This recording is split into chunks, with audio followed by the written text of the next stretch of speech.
future belongs to those who believe in the beauty of their dreams. So says Eleanor Roosevelt. My father often told the story of the woman who approached a priest to pray so that her husband could change. She claimed that her husband was very quarrelsome and that this was seriously affecting their marriage. She went on and on for over an hour about all his faults, and after listening to her, he prescribed a bottle of holy water to her. He said, anytime you feel provoked to talk in anger or react to anything he does, just pour a quarter of a cup of this holy water in your mouth and hold it there till the temptation to speak in anger passes. I'll return to this story later so you understand the power of holy water. Every woman in public life needs to develop skin as tough as rhinoceros hide.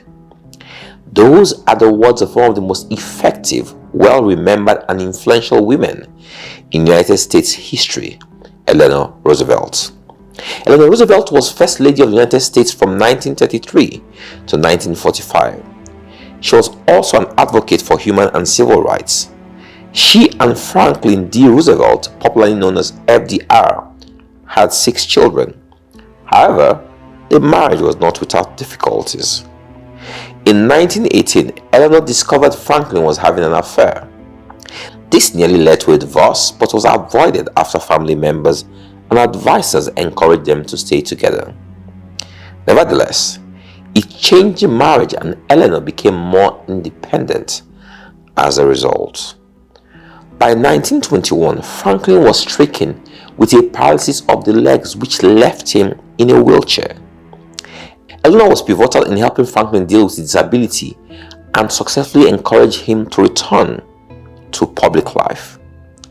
11 years later, a paralyzed FDR was elected as the 32nd President of America, serving from 1933 until his death in 1945. Nigerian women, please hear this. She did not beat him because he was paralyzed. She did not start mistreating him because he was paralyzed. She helped this man become President of America in spite of the difficulties they had in their marriage.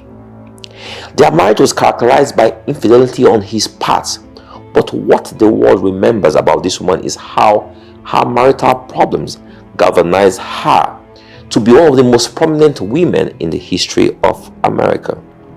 Eleanor's political activism and popularity helped her husband's political career, especially in gaining votes from women and labor organizations.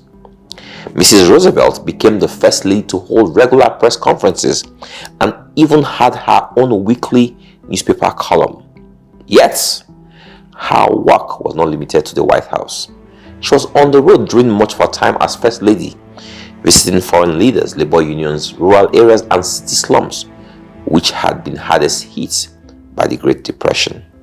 Impressively, Mrs. Roosevelt, wholly unFirst Lady-like, even visited the greatest depths of coal mines.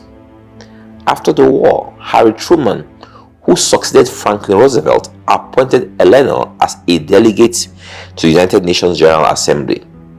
With great enthusiasm for the ideal of the United Nations, Eleanor helped draft the Universal Declaration of Human Rights, which was adopted by General Assembly on December 10, 1948.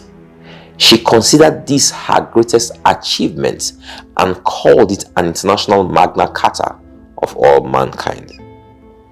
I have chosen to dedicate some time today to this woman who exemplifies what most women go through.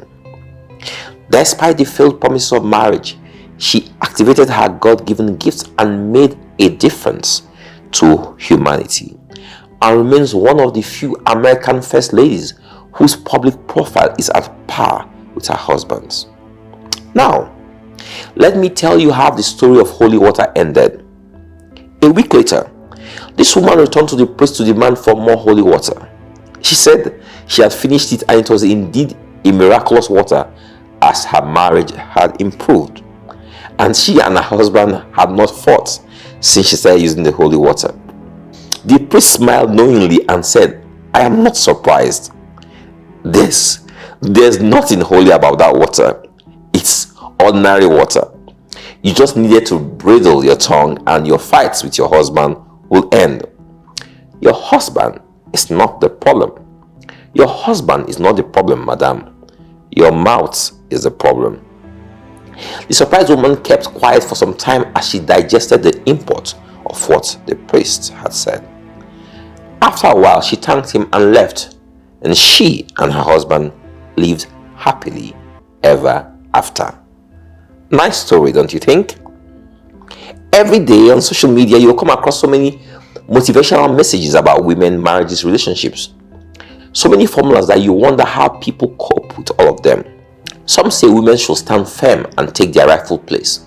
Others say, be the subservient dove. Some women have even developed multiple personality disorder in trying to apply all the formula they hear every day on social media. This also applies to men who are being told to do all sorts of things in order to make increasingly complex women more pliable. Even so, the tongue is a little member and boasted great things. Behold, how great a matter a little fire kindleth. And the tongue is a fire, a world of iniquity. So is the tongue among our members, that it defileth the whole body and setteth on fire the curse of nature. And it is set on fire of hell. For every kind of beast and of birds and of serpents and of things in the sea is tamed and hath been tamed of mankind. But the tongue can no man tame. It is an unruly evil, full of deadly poison. Therewith bless we God, even the Father, and therewith curse we men, which are made after the similitude of God. Out of the same mouth proceeded blessing and cursing. My brethren, these things ought not so to be. When President Roosevelt passed away, the pain of his death was heightened for Eleanor by knowing he spent his final moments with another woman, Lucy Messer, whom he had earlier had an affair. But instead of spending her time bemoaning her pain and anguish, she used her voice to change the world. In her words, it isn't enough to talk about peace. One must believe in it. And it isn't enough to believe in it. One must work at it. Today, I bring you all the same message of peace. I speak peace in your homes. I speak peace in your families. I speak peace in your workplaces. I speak peace in your every trial and tribulation. Beyond speaking peace today, I say to you all, in every situation you find yourself, work towards peace. In finding peace, you will find truth. In finding truth, you will find justice. In finding justice, you will find God. God bless you all.